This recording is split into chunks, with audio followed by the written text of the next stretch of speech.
Welcome to the streets of Barkerville, of course, filled with history. And part of that history is, of course, horses, the stagecoach, how people got to Barkerville way back when. And today we are reliving that experience with Mr. Tingley. Great to see you. Yeah. You as well. Yeah, thank you. So tell me a little bit about yourself here. You help run the horses and the stagecoach operation. Yeah, you betcha. Today we have Misty and Molly hooked up. This is their first summer in Barkerville. We're pretty excited to see them grow. And yes, we do stagecoach rides 5 days a week from 10 o'clock till 4:30 every day. And you've been working here for a long time, on and off a little bit, you said, but... Yeah, I started here in 2004, and it's been a great little career. And, I was going to say, like, how do you stumble upon this? Honestly, I was driving through Williams Lake and seen a billboard sign with stagecoach and horses in Barkerville. So I pulled on in here and got hired that day. So it was great. Wow. And is it as fulfilling as it seems? I mean, it seems like back in the day when you compare a modern vehicle to stagecoach, it seems like a rough ride, but how much do you enjoy it? It's absolutely wonderful. Every day gives you goosebumps. You meet people from all over the world who don't get the opportunity to see us draft horse, never mind ride an authentic stagecoach behind draft horses. So it's absolutely lovely to be on the creek. And now, yeah, I bet you're probably pretty thankful not to be going from like Barkerville to Quesnel or Fort George. Instead, you're just kind of around the town of Barkerville. Yes, exactly. Our trip goes every half hour on the hour, and it's a 1 mile trip through the streets of Barkerville. Awesome. Okay. Now, what are some of your favorite parts about taking the horses around, fun places you like to point out to people? Do you have any of those? Places to go around, definitely the businesses of Barkerville. And then seeing interpreters work with the public is absolutely wonderful. The horses come through, people are smiling, it's great. Lots of photos. I'll ask you this, because of course you're talking about these guys' first summer here. How does a horse have to behave? Like, is it a certain way to be a good stagecoach horse? Yeah, so when we're prepping them at home, we run them through on obstacle courses with pool noodles, umbrellas, different noises that people might make. In today's modern technology, we have speakers that we can use. And we can mimic dogs barking, kids screaming, all kinds of things to mentally prep them for Barkerville. Of course, you got to have them ready for anything. Yes, you betcha. Do you have any tips for people that want to get a ride when they come to Barkerville? Probably get your tickets early? Yes, get your tickets early. We do sell out most days. Come up by the blacksmith shop and the bakery and Wake Up Jake. We're right in that area, and it's come see us right away. Perfect. A little bit about the stagecoach itself.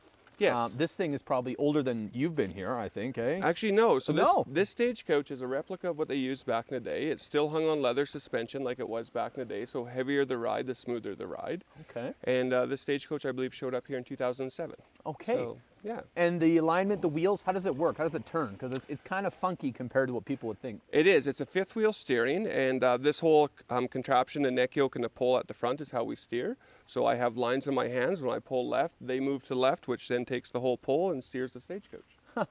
Should I skip lunch so I'm not too heavy for the horses? They'll be just fine pulling you. Okay. It's a pretty easy job for them. Okay, what should I be thinking about when I'm in the stagecoach? When you're in a stagecoach, just try and set your mindset. You know, dust, bugs, rain, cold. You got no air conditioning, you got no heating, you got no radio. And you just got to wait till the next roadhouse stop to use the washroom. Okay, well, we'll get set up here. I'm going to use the little boys' room, and then we'll head on the stagecoach. Sound good? Sounds like a plan. Okay. Let's roll. All right, the stagecoach is just starting here. This is a smooth ride, Charles Hankin? Yes, I would hope so. Yes. It's a very well-built coach, and so it does have a nice shock system that helps us ride out the bumps. But as you can imagine, after a 7-day trek up through the Caribou on this thing, even these little bumps might get to be a bit much for you. Yeah, you start getting a bouncing sore to neck. and fro, as Yeah. we say. This is deluxe, right, for the time? Absolutely. This is a fine stagecoach. And now, how many people got to Barkerville on stagecoach versus just a pack horse? Like, there's a mix of both, right? Yes, absolutely. The majority of people probably would have walked here because... Walked? Not even a horse? Not even a horse. You know, a horse is a very expensive thing to house and to feed.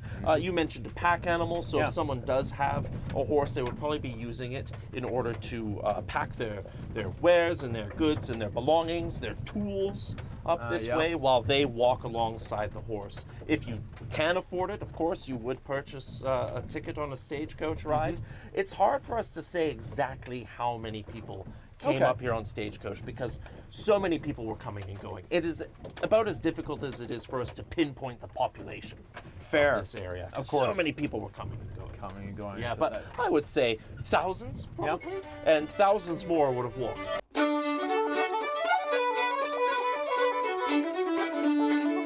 Would you say, Charles Hankin, the feedback you get from people all summer long, this has got to be one of their favorite parts of Barkerville? Many people love coming on the stagecoach. Many people love, going for a ride and seeing what it would have been like, experiencing. It gives you that experience of going back in time, and along with people wanting to go gold panning, see the theater show, see the water wheel, those sorts of things. But the stagecoach is one of those quintessential experiences. And even if you're not going to go for a ride on the stagecoach, seeing it go past you is a remarkable experience. Yes, it's true. It's Absolutely. magical. Look at all the kids. Yeah. Oh yes, we've Hello. got kids here today. Good day, folks. Good day. Yes, we're in our school season now, so all sorts of people are visiting from all across British Columbia. You know, my favorite part about the stagecoach is when you see it go by, instantly you get jealous. How do I get on that? Oh, absolutely. That's what I think. How do I rest my legs for an hour? And, well, it's not even an hour long. When people come in your day, they're looking at probably a 20-minute ride through Barkerville. Okay, yeah. So take a little period, maybe after lunch, grab a sandwich from the bakery. And Absolutely, and rest your legs, sit back, enjoy the ride. You can even sit up where the driver is. Good day, Miss Wilson. Good day, folks. Yes. Do you have any fun facts about the stagecoach, Charles? Well, the Barnard's Express stagecoach actually started out. Francis Barnard was the originator of that. He started out by walking the mail from Yale to Richfield on foot. Oh. So that was before the road came through, and then when it did, and people are hard on Canada Post. Come on. Exactly. You're going to be waiting weeks, probably even months, for your mail to arrive. We do have newspapers that come to us from all around the world. But by the time they reach us, they're 6 months to a year out of date. But Francis Barnard started the stagecoach line, and it ran for several decades. It was so successful that many other stagecoach lines base their operations upon the systems that Francis Barnard had created.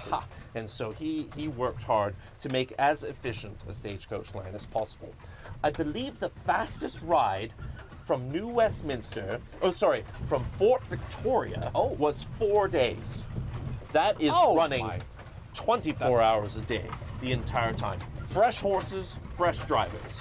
So you're in the coach for 4 days straight, and every few stops, you're going to be swapping out horses and drivers. They were trying to break a record. Yes. And so they got here as quickly as they can. That, I believe it was 4 days. Yeah. And of course, you can only use it when there's no snow. You can't do this when there's... Oh, well, you could try, I guess. You could try. And I do know that, people were out, with large, heavy things to try and smooth out the road in the winter, pack down the snow. People would be out with shovels. You'd probably be riding on a sleigh. But even then, it's very difficult in the winters. I love this. Part of the experience here at Barkerville Town and Historic Park. This is great, Stu. People wondering, you want to come out for some of the biggest days of the year, including Dominion Day, the Midsummer Autumn Moon Festival. Did I get that right? Yes, the Mid-Autumn Moon Festival. That's what it's called. There you go. That is happening August 22nd, and the week before that we have the the Indigenous Peoples Celebration. Yes. And that is the 11th annual of that event occurring here in Barkerville. We're very excited. I love Dominion Day. I'm partial to that. I do. The pole climbing the and games. There's, a parade. We have pipers that come in from Cornellmouth, and they tour us up the street. So we do have a lot of fun, and we have a special showing of the Theatre Royal that day at 4 o'clock. I like it. I'm enjoying this original Greyhound bus system. Oh yes, absolutely. You can't quite fit as many as you can on your Greyhound bus. No, even those are obsolete. I know, yes. Right? The more things change, the more they stay the same. Yeah. Yes. So a big shout out to Mr. Tingley for taking us on the journey here, of course. And he has some cool history himself. He drove around Stephen Harper a couple times by the sounds of it. And Will and Kate too. Yes. So, So very popular man he is. Yeah. I guess I better pay up. Do you think he takes debit? Well, we get off the coach and run away as quickly as possible. No, we don't do that. In Barkerville, we'll take any form of currency. We'll take gold, we'll take Vatican Scooty, we'll take Swiss francs, we'll take British pounds, Canadian dollars, and we'll even take your modern plastic money. It's pretty comfy, I gotta say. Oh yes. Oh, I could fall asleep here. All that bumping around put you to sleep. It's kind of comforting. Yeah, absolutely. It is. It's like being in the womb. There you go. You fall asleep. Have a little nap. I'll keep you safe from the stagecoach robbers. Thank you. Yes.